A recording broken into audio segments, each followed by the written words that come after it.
Hello, ഇന്നത്തെ video എന്ന് പറയുന്നത് ഡ്യൂക്ക് 200-ൽ ഈ ഹുസ്കർണിൻ്റെ ഒരു ഹഗ്ഗർ സെറ്റ് ചെയ്യുന്നത് എങ്ങനെയാണെന്നുള്ളതാണ്. പിന്നെ അതിൻ്റെ ഓവറോൾ ലുക്കും കാര്യങ്ങളൊക്കെ നമുക്കൊന്ന് നോക്കാം എങ്ങനെയാവും എന്നുള്ളത്. അപ്പോൾ ഇതാണ് അതിൻ്റെ പാർട്സുകൾ, ഇതൊക്കെയാണ് ഓർഡർ ചെയ്താൽ കിട്ടുക. അത് ഈ ഒരു പീസിന് അത്യാവശ്യം നല്ല റേറ്റ് വരുന്നുണ്ട്, കാരണം ഇതൊരു മെറ്റൽ പീസാണ്. ബാക്കിയുള്ളതിനൊന്നും അധികം റേറ്റില്ല. ഏകദേശം എല്ലാം കൂടി ഒരു 3000 രൂപേൻ്റെ അടുത്ത് ഇതിന് വില വരുന്നുണ്ട്. ഈ ഒരു ലൈറ്റ്, ആ ഒരു റിഫ്ലക്ടർ, ഇതൊക്കെ ഞാൻ എൻ്റെ പഴയ വണ്ടിയിൽ ഉണ്ടായിരുന്നത് അങ്ങനെ ഇതിൽ സെറ്റ് ചെയ്തതാണ്. അതൊന്നും വാങ്ങേണ്ടി വന്നില്ല, കാരണം അത് ഞാനിപ്പോൾ സെറ്റ് ചെയ്യുന്നത് ഓൾഡ് മറ്റേ BS3 മോഡൽ, BS3 BS4 ആ ഒരു പഴയ മോഡലുള്ള ഡ്യൂക്കിനാണ്. അപ്പോൾ അതിൻ്റെ ബാക്ക് ഭാഗം കട്ട് ചെയ്തപ്പോൾ അതിൽ നിന്നും ബാക്കി വന്നതാണ് ആ റിഫ്ലക്ടറും ആ ലൈറ്റും. അപ്പോൾ അതങ്ങനെ സെറ്റ് ചെയ്തു. ഇതിങ്ങനെയാണ് ഫ്രെയിം, ഈ പാർട്സ് സെറ്റ് ചെയ്യുന്നത്. ഇങ്ങനെ ആ ഒരു ഹഗ്ഗറും പിന്നെ അതിൻ്റെ ഉള്ളിൽ ഈ ഒരു ഫ്രെയിം വയ്ക്കും. ആ ഫ്രെയിമാണ് നമ്മൾ ആ മെറ്റൽ പീസിൽ സെറ്റ് ചെയ്യണം. പിന്നെ ഇങ്ങനെ ഒരിത് വരും. ഇങ്ങനെയാണ് ബാക്കിലുള്ള ആ ഒരു മൊത്തത്തിൽ നിൽക്കുക. ഏകദേശം ഈ ഒരു ടൈപ്പിൽ നിൽക്കും. പിന്നെ ഇത് ഈ ഒരു സ്പേസറായിരുന്നു കുറച്ച് കിട്ടാൻ പാടായത്, കാരണം ഇതില്ലെങ്കിൽ ഇതൊരിക്കലും സെറ്റ് ചെയ്യാൻ പറ്റില്ല. പുറത്തുനിന്ന് വാങ്ങുക പറഞ്ഞാൽ സൈസ് കറക്റ്റായില്ലെങ്കിൽ അത് സ്യൂട്ടാവില്ല. ഇത് ഈ 4 സ്ക്രൂ ഇടുന്ന ഭാഗത്തും ആണ് ആ ഒരു സ്പേസർ പിടിപ്പിക്കുക. ഈ ഒരു സ്പേസർ ഓർഡർ ചെയ്ത് വരാനാണ് കുറച്ച് സമയം എടുത്തത്. ഞാൻ ഏകദേശം ഒരു 1.5 മാസത്തോളം വെയിറ്റ് ചെയ്തു ഇത് കിട്ടാൻ വേണ്ടിയിട്ട്. പരമാവധി ഷോറൂമിൽ നിന്ന് തന്നെ വാങ്ങുക, അതായിരിക്കും കുറച്ച് ബെറ്റർ. പിന്നെ അത് സെറ്റ് ചെയ്ത് കഴിഞ്ഞാൽ ആ മുകളിലെ 2 ഹോളിൽ ഇതാണ് ക്ലാമ്പ്, നമ്പർ പ്ലേറ്റ് പിടിപ്പിക്കേണ്ടത്. ഇതങ്ങോട്ട് സെറ്റ് ചെയ്ത് ബാക്കിൽ ബോൾട്ടും ചെയ്ത് കഴിഞ്ഞാൽ ഈ ഒരു ഭാഗം ഓക്കെ. ഇതാദ്യം ചെയ്തിട്ട് വേണം ഈ ഫ്രെയിം ആ ഹഗ്ഗറിലോട്ട് വയ്ക്കാൻ.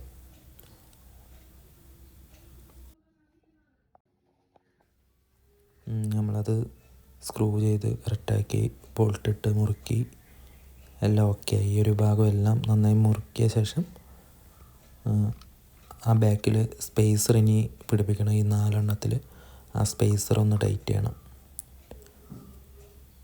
സ്പേസറിനെ അതിലേക്ക് വെച്ച് അങ്ങനെ ടൈറ്റ് ചെയ്തിട്ട് അതിൻ്റെ സ്പാനർ കൊണ്ട് അതിനങ്ങനെ മുറുക്കിയാൽ മതി.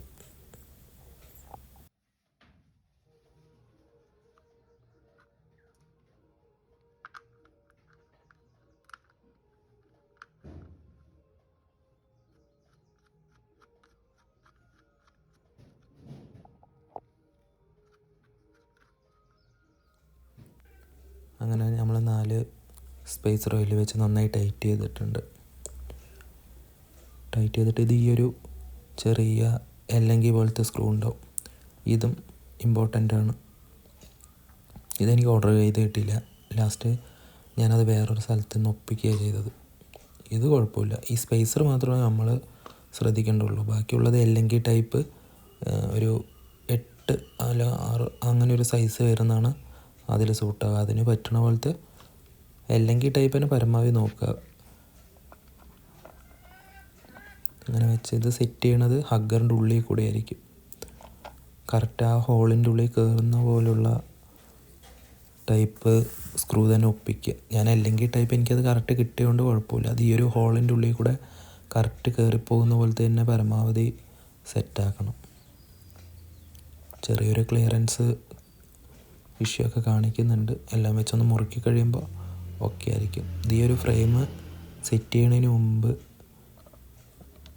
നമ്മളാദ്യം ഈ ഇതിൽ വെച്ചിട്ടൊന്ന് മുറുക്കണം. ഈ ഒരു ഭാഗത്ത് വെച്ച് മുറുക്കണം. എല്ലാം ഒരു കണക്റ്റഡ് ആയിട്ടുള്ളൊരു ഇതാണ്. ഒന്ന് മറ്റേത് മുറുക്കി കഴിഞ്ഞാൽ ഇത് വയ്ക്കാൻ പറ്റില്ല, സ്ക്രൂ ചെയ്യാൻ പറ്റില്ല, അങ്ങനെ ഒരു ടൈപ്പാണ് ഇത്. ഈ ഒരു ഇതിൽ വെച്ചിട്ട് ഈ ഭാഗത്ത് ഒരു 2-3 സ്ക്രൂ ഉണ്ട്. ഇവിടെ ഒരു ചെറിയ സ്ക്രൂവും ഈ 2 ഭാഗത്തിൽ ഒരു വലിയ എല്ലങ്കി ടൈപ്പ് ഇതും വരുന്നുണ്ട്. ഇതാ കാണുന്ന 2 എണ്ണം.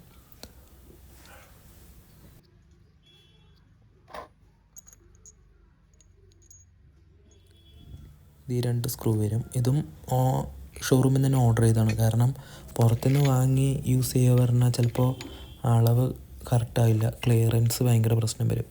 അപ്പോൾ ഈ ഒരു ഫ്രെയിം ആദ്യം ഇതിൽ വെച്ച് ഫ്രെയിം നന്നായി ടൈറ്റ് ചെയ്യുക. ഒരു മെറ്റൽ പീസിൽ വെച്ചിട്ട് ഇതാണ് ആദ്യം ടൈറ്റ് ചെയ്യേണ്ടത്. അത് കഴിഞ്ഞാണ് ബാക്കി 2 അതിനോട് ചേർത്ത് വെച്ചിട്ട് ടൈറ്റ് ചെയ്യേണ്ടത്.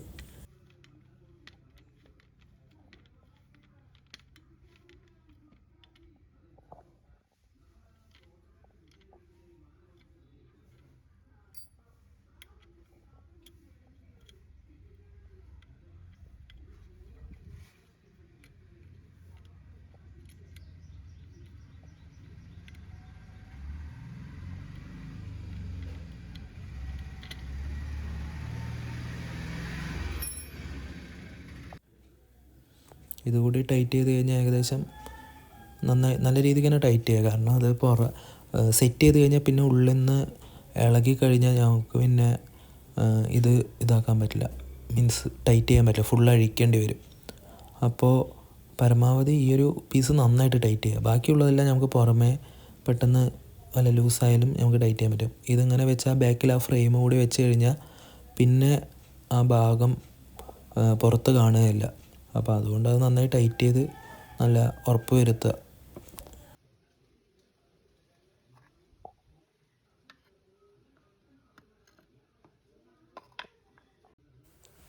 അപ്പോൾ ഫുള്ളായിട്ട് സെറ്റ് ചെയ്തു ഏകദേശം. അപ്പോൾ ഇങ്ങനെ ആയിരിക്കും.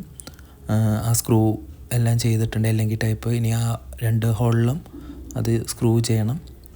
ബാക്കിലെ ഫ്രെയിം എല്ലാം ടൈറ്റായി കറക്റ്റായിട്ടുണ്ട്. ഇനി ഈ ഒരു ഭാഗത്ത് സ്ക്രൂ വരുന്നുണ്ട്. ഇവിടെ ഒരു അല്ലെങ്കിൽ ടൈപ്പ് വരും, കാരണം അത് സ്റ്റോക്കായിട്ട് KTMൻ്റെ ബൈക്കിൽ അവർ തരുന്ന ഹഗ്ഗറിൽ തന്നെ വരുന്ന സ്ക്രൂ ആണ്. പിന്നെ എക്സ്ട്രാ ഒരെണ്ണം മാത്രമാണ് പുറമേ വാങ്ങിച്ച് നമ്മൾ മുറുക്കേണ്ടത്. ഇത് ഇവിടെ പഴയ ആ ഒരു ഹഗ്ഗറി വരുന്ന അത് തന്നെ ആയിരിക്കും. ബാക്കി അപ്പുറത്ത് വരുന്ന നോർമൽ അങ്ങനെ തന്നെ അത് ചെയ്യുക. ബാക്കിയുള്ളത് എക്സ്ട്രാ ഓർഡർ ചെയ്ത് വരുത്തിയിട്ട് അതിൽ ചെയ്യുക. അപ്പോൾ ഇതാണ് ഫൈനലി വണ്ടിയിൽ സെറ്റ് ചെയ്ത് കഴിയുമ്പോഴുള്ള ലുക്ക്. ഏകദേശം എനിക്കിഷ്ടപ്പെട്ടു, നന്നായിട്ടുണ്ട്. സിംഗിൾ സൈഡായിട്ടുള്ള ഒരു ഹഗ്ഗർ, പിന്നെ കാണാനും ഒരു പ്രീമിയം ലുക്കൊക്കെ ഉണ്ട്. കുഴപ്പമൊന്നുമില്ല, കുറച്ചും കൂടി പഴയതിനേക്കാളും കുറച്ച് നന്നായിട്ടുണ്ട്. കുറച്ച് ഒതുങ്ങിയ ടൈപ്പാണ്. ചെയിൻ കവറിൻ്റെ ആ ഭാഗമൊക്കെ കവർ ചെയ്ത് നന്നായിട്ട് നിൽക്കുന്നുണ്ട്, കുഴപ്പമൊന്നുമില്ല. ഈ ഒരു സ്ക്രൂ തന്നെ ചെയ്യരുത്, അതിൻ്റെ താഴെ ഒരു ഇതും വരുന്നുണ്ട്, ഒരു സ്ക്രൂ ടൈപ്പ്. അത് പക്ഷേ അല്ലെങ്കിൽ ടൈപ്പ് കിട്ടും തോന്നുന്നില്ല. അത് പുറത്തുനിന്ന് ചെറിയൊരു ഇത് വാങ്ങിച്ചിട്ട് അടിയിൽ ചെയ്യുക, അല്ലെങ്കിൽ അത് വൈബ്രേറ്റ് ചെയ്യുന്നുണ്ട് ചെറുതായിട്ട്. പിന്നെ നമ്പർ പ്ലേറ്റൊക്കെ പുതിയത് ചെയ്ത് റിവിറ്റൊക്കെ ചെയ്ത് വെച്ചു.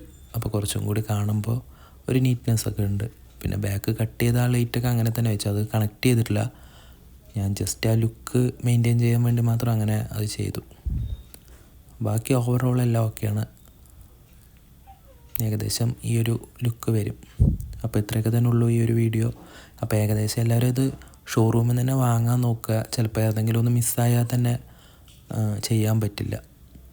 ഏകദേശം ഒരു 3000 രൂപേൻ്റെ അടുത്ത് അതിന് വിലയുണ്ട്. അപ്പോൾ എല്ലാവർക്കും വീഡിയോ ഇഷ്ടപ്പെട്ടെന്ന് കരുതുന്നു. അപ്പോൾ ഈ ഒരു വീഡിയോ ഇത്രയൊക്കെ തന്നെ ഉള്ളൂ. അപ്പോൾ എല്ലാവർക്കും ബൈ.